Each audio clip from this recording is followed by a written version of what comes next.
Hello दोस्तों, नमस्कार। स्वागत है आप सभी का एजुकेशन मंत्रा में। दोस्तों, यूपी टेट का एग्जाम पूरी तरीके से कंप्लीट हो चुका है। परीक्षा संपन्न हुई है, लेकिन इसमें क्या कुछ विवादों का साया है, इस पर हम चर्चा करेंगे और नई प्राथमिक शिक्षक भर्ती पर भी डिटेल्ड विश्लेषण करेंगे। तो दोस्तों, वीडियो को लाइक एंड शेयर करें और चैनल पर फर्स्ट टाइम विजिट करें तो सब्सक्राइब करें। और जो छात्र बीएड एंट्रेंस एग्जाम के प्रिपरेशन कर रहे हैं, वो वीडियो को आगे ध्यानपूर्वक देखें। आज हम बात करेंगे यूपी बीएड एंट्रेंस एग्जाम 2022 की बेस्ट बुक के बारे में, जो है चक्षु पब्लिकेशन की। दोस्तों, अगर इस पुस्तक की हम खास बात करें तो इस पुस्तक में 3900 से अधिक बहुविकल्पीय प्रश्न व्याख्या सहित दिए गए हैं। 5 साल के previous year solved model paper है और साथ ही साथ 15 प्रैक्टिस सेट प्रोवाइड किए गए हैं।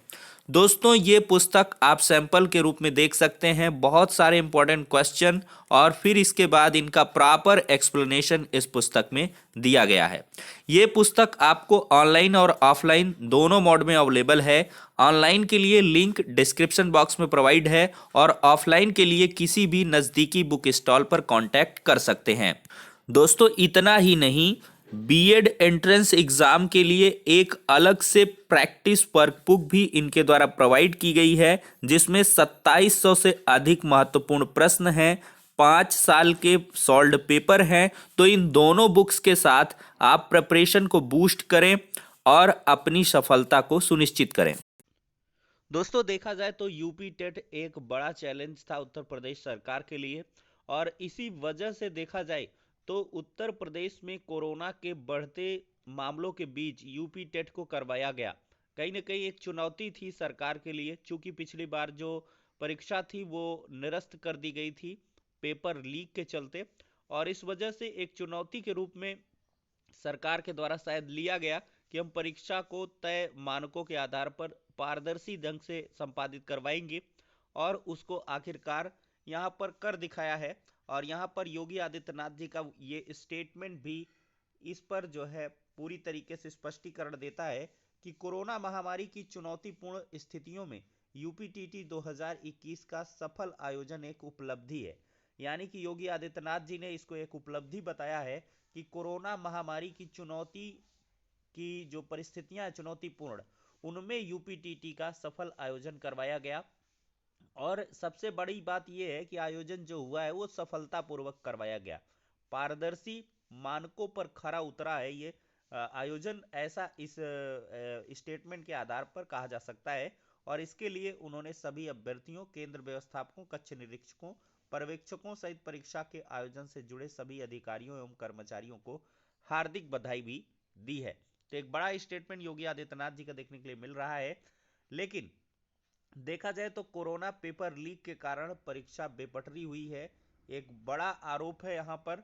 देखा जाए तो कोरोना और पेपर लीक के कारण यूपीटीटी बेपटरी हो गई है। रविवार को 2 साल के बाद शिक्षक पात्रता परीक्षा कराई जा सकी। एनसीटी की गाइडलाइंस के अनुसार टीटी साल में 2 बार होनी चाहिए। एनसीटी ने इस संबंध में बेसिक शिक्षा विभाग को पत्र भी लिखा था। लेकिन यहाँ पर परीक्षा का आयोजन नियमित तौर पर नहीं हो सका। पहले तो कोरोना के कारण 2020 का टीटी नहीं हो सका और उसके बाद 2021 की परीक्षा कोरोना की दूसरी लहर के कारण टालनी पड़ी। विधानसभा चुनाव करीब देखकर सरकार ने दबाव में 28 नवंबर को तारीख तय की, लेकिन पेपर लीक के कारण परीक्षा नहीं हो पाई। यूपी में जुलाई 2011 में निःशुल्क एवं बाल शिक्षा अधिकार अधिनियम लागू होने के बाद प्रदेश में पहली बार 13 नवंबर 2011 को यूपीटीटी परीक्षा कराई गई थी। परीक्षा की शुचिता पर सवाल उठाने के कारण 2000 परीक्षा 12 में नहीं कराई गई। 13 में पीएनपी एलनगंज को टीटी की जिम्मेदारी मिली और तब से हर साल परीक्षा हो रही थी।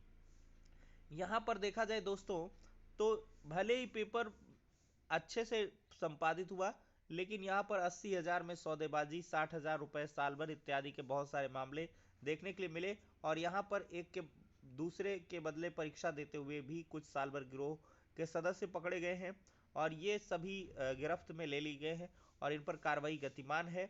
देख सकते हैं यहाँ पर मोटी हेडिंग, सेंध लगा रहे सरगना समेत 28 साल भर यहाँ पर गिरफ्तार हुए हैं।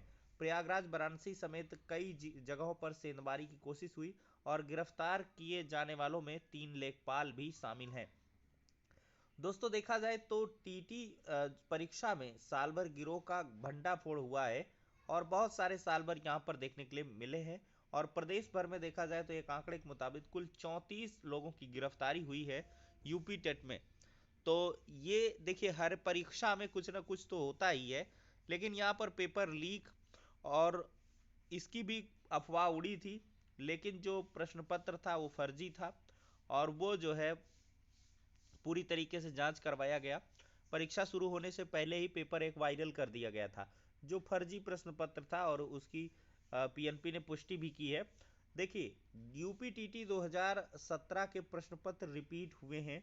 कौशाम्बी के टेवा में तैनात सहायक अध्यापक ने उठाए हैं सवाल, और युवा मंच ने मुख्यमंत्री को भी ट्वीट करके यहाँ पर इसकी जानकारी दी है। देखा जाए तो शिक्षा यहाँ पर बताएंगे, युवा मंच ने वर्ष 2017 के प्रश्न पत्र से रिपीट होने का आरोप लगाया, और मुख्यमंत्री को ट्वीट कर कहा है कि प्रश्नों को दोहराकर कोचिंग संस्थानों को लाभ पहुंचाने की कोशिश है। युवा मंच अनिल सिंह ने दोषियों के खिलाफ कार्रवाई की मांग की है। युवा मंच संयोजक राजेश सचान ने कोरोना गाइडलाइन का पालन ना करने का आरोप भी लगाया है। तो यहाँ पर दोस्तों एक बड़ा आरोप देखने के लिए मिल रहा है कि प्रश्नों को दोहराकर कोचिंग संस्थानों को यहाँ पर लाभ पहुंचाने की कोशिश की गई है। और साथ ही साथ यहाँ पर पीएनपी सचिव का क्या कुछ कहना है, दिखाते हैं। प्रश्न पत्र रिपीट होने के मामले में पीएनपी सचिव भूषण जी ने कहा है कि परीक्षाओं में सवाल घुमा फिरा कर ही पूछे जाते हैं। पूर्व में जो परीक्षा प्रश्न पत्र में आए थे वह बाद में परीक्षा में शामिल किए जाते हैं, जो सबके लिए समान है। उन्होंने आरोपों को निराधार और गलत बताया है। हालांकि इसका छात्र बहुत तेजी के साथ विरोध कर रहे हैं कि ऐसी परीक्षा का क्या कुछ मतलब है कि पूरी जो मतलब कह ले 80 से 90 प्रश्न पिछले प्रश्न पत्र के ही उठा के रख दिए जाए। तो इससे जो मेहनत कश छात्र हैं उनको कहीं ना कहीं जो है धोखा होता है उनके साथ। तो कुल मिलाकर ये सभी उठापटक के बीच आखिरकार फाइनली कहा जाए तो चलिए ठीक है भाई, प्रश्न पत्र रिपीट हुआ कुछ भी हुआ, प्रश्न पत्र कुल मिला के आपका सही ढंग से पूर्ण हो गया, यूपी टेट का एग्जाम हो गया, यही शुक्र मनाइए। अगर ये पहले हो गया होता तो आपकी अब प्राथमिक शिक्षक भर्ती का विज्ञापन जारी हो गया होता। तो अब दोस्तों यहाँ पर हम चर्चा करेंगे कि नई प्राथमिक शिक्षक भर्ती का क्या कुछ सीन है, और क्या टीटी और सुपर टेट की मेरिट पर चयन होने वाला है। ये छात्रों के मन में एक बड़ा सवाल है जिनका टीटी में थोड़ा सा कम मार्क्स हैं। तो देखिए दोस्तों, यहाँ पर चुनाव है, और चुनाव के बाद परिणाम आएंगे, और उसमें सरकार कौन सी बनेगी ये एक बड़ा प्रश्न चिन्ह है। और अगर सरकारें बदलती हैं तो यहाँ पर चयन प्रक्रियाएं भी बदल सकती हैं। अगर यही सरकार रहेगी तो अवश्य ही इसी चयन प्रक्रिया के तहत आगे बढ़ना चाहेगी, क्योंकि योगी सरकार के द्वारा ही यहाँ पर सुपर टेट का प्रोविजन लाया गया है। अन्यथा पहले तो एकेडमिक मेरिट के आधार पर चयन हुआ करता था, जिसमें टीटी सिर्फ एक पात्रता परीक्षा है। तो दोस्तों यहाँ पर बसपा सरकार की अगर हम सीन की बात करें तो 2011 में बसपा सरकार ने पूरी तरीके से 72,825 शिक्षकों की जो भर्ती है वो टीटी के मेरिट पर ही की थी। तो ये भाई अलग अलग सरकारें हैं, उनका अपने हिसाब से चलता है, और वो तो भाई जब सरकार बनेगी और नई तरीके से चीजें होंगी तो इसी वजह से तो आपको कहा जाता है कि अपना सर्वश्रेष्ठ देकर आइए। खैर भले ही मुझे तो ऐसी मतलब पूरी आश्वस्तता है कि इस बार अच्छा स्कोर अभ्यर्थियों ने किया होगा। जो बढ़िया छात्र रहे हैं तो उन्होंने अच्छे हाई मार्क्स स्कोर किए हैं, 120 125 130 135। इस तरह के मार्क्स आएंगे, 100% आएंगे, चूंकि 90 क्वेश्चंस तो रिपीटेड ही रहे हैं, लगभग 80 से 90 बताए जा रहे हैं। और वैसे भी पेपर का जो स्तर था वो सामान्य था, कोई इतना हार्ड पेपर था ही नहीं। तो इस वजह से आपका अगर 110 प्लस भी है तो आप बढ़िया जोन में हो, कोई ऐसी बात नहीं है। ठीक है, तो कुल मिलाकर ये हो जाती है। और मैंने बता ही दिया कि नई प्राथमिक शिक्षक भर्ती तो आनी ही है, तो आप उसके लिए भाई तैयारी करते रहिए। वो 17,000 पर तो नहीं आएगी, अब बढ़ के ही आएगी। और इसके बाद से देखिए, सपा सरकार ने 1.5 लाख पदों पर कहा है, और यहाँ पर कांग्रेस ने 1.5 लाख पर कहा है, सपा ने 2 लाख पर कहा है। और योगी आदित्यनाथ जी के द्वारा भी कहा गया है कि खैर पदों का एक्सपोजर उन्होंने नहीं किया कि कितने पदों पर करेंगे, लेकिन उन्होंने कहा कि हम प्रक्रियाओं को आगे बढ़ाएंगे और भर्तियां तो आती ही रहेंगी। तो कुल मिलाकर उन्होंने कहा है किसी के दबाव पे हम काम नहीं करेंगे, हम अपने हिसाब से काम करेंगे, और जब जैसी जो ज़रूरत होगी उसके आधार पर आप आगे बढ़ेंगे। लेकिन ये जरूर है कि अभ्यर्थी भी अब लामबंद हो रहे हैं कि टीटी को इतने कोरोना के प्रचंड मतलब जो माहौल में परीक्षा कराई गई, तो क्या मतलब है अगर नई प्राथमिक शिक्षक भर्ती का विज्ञापन नहीं जारी किया जाता है, तो इतनी कौन सी बड़ी आवश्यकता थी। तो इस वजह से सरकार पर भी दबाव है, तो अवश्य ही यहाँ पर ये चीज़ें होने वाली हैं। और देखिए बहुत दिन नहीं है, मार्च में आपका रिजल्ट आ जाएगा, अप्रैल मई में जो सुपर टेट का विज्ञापन है वो जारी हो सकता है। तो इस वजह से आप लोग अपनी प्रिपरेशन अवश्य करते रहें।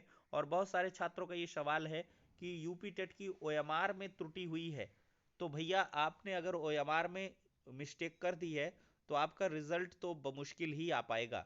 इसके लिए बहुत सारे मामले हर परीक्षा में उठते हैं, लेकिन पहले से ही आपको बार बार कहा जाता है कि सावधानी पूर्वक भरें, लेकिन कहीं ना कहीं कुछ ना कुछ छात्र गलत कर ही देते हैं। तो अगर आपने गलत कर दिया है तो भाई, अगर देखिए आपका रोल नंबर में त्रुटि है और इसके बाद बुकलेट नंबर अगर भरना भूल गए हैं, तो या ओबीसी एससी एसटी वाले कॉलम में आपने वो किया है, तो इन सारी चीज़ों में आपका अंकन नहीं हो पाएगा, मतलब आपका इनवैलिड रिजल्ट हो जाएगा। अदरवाइज और कि हमने नंबर आप प्रश्न जो है वो कर दिए, अगर मुझे लगता है ऐसे छात्रों का भी रिजल्ट आया है कि रजिस्ट्रेशन नंबर और रोल नंबर में, रोल नंबर अगर सही है रजिस्ट्रेशन नंबर सही है, तो ऐसे में भी कुछ लोगों का काम बन जाता है। तो अब देखते हैं भाई, अब आपने जो कर दिया तो कर ही दिया, लेकिन इसकी उम्मीदें कम ही हैं कि ओएमआर त्रुटि के आधार पर आपका रिजल्ट जारी हो पाए। तो आपको संतोष करना होगा, और नेक्स्ट जो टीटी का एग्ज़ाम है अगर पहले का दे रखा है, सीटेट वगैरह का भी रिजल्ट आ जाएगा बहुत जल्द ही, चूंकि आधिकारिक उत्तर कुंजी जारी हो चुकी है। तो इस वजह से परेशान ना हो, सिर्फ पात्रता परीक्षा है, इसको लेकर ज़्यादा परेशान होने की आवश्यकता नहीं है। सिर्फ फोकस करना है आपको सुपर टीटी, और उसका जो प्रिपरेशन है वो लगातार आपको करते रहना है, और उसके लिए अभी से तैयार हो जाना है। तो फिलहाल के लिए दोस्तों इस वीडियो में इतना ही, नेक्स्ट में मिलते हैं।